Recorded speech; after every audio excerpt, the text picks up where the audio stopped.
কেবল রক্ত আর বন্দুকের সংঘর্ষ নয়, এ গল্প সমাজ ও রাজনীতির অন্দরমহলের, যেখানে উল্টে যায় দাবার চাল, তৈরি হয় নতুন মালিক।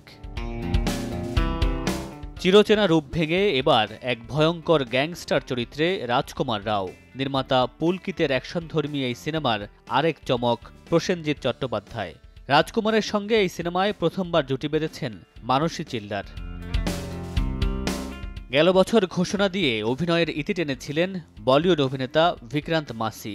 তার সবশেষ অভিনীত সিনেমার একটি আঁখো কি গুস্তাকিয়া প্রেক্ষাগৃহে মুক্তি পেয়েছে শুক্রবার। নির্মাতা সন্তোষ সিংয়ের এই সিনেমা দৃষ্টিশক্তিহীন দুটি মানুষের অনুভূতি আর প্রেম ছুঁয়ে দেখার গল্প। বড় পর্দার পাশাপাশি ওটিটিতে মুক্তি পেয়েছে মাঝবয়সী সম্পর্কের প্রেম আর পারিবারিক গল্পের সিনেমা আপ জয়সা কই, যে গল্পে প্রেম আর রোম্যান্সের সঙ্গে পাল্লা দিয়ে উঠে আসে চাপা পড়া পুরুষতন্ত্র। বিবেক সনি নির্মিত সমতার সম্পর্ক গড়ার এই সিনেমায় প্রধান দুই চরিত্রে অভিনয় করেছেন মাধবন ও ফাতিমা।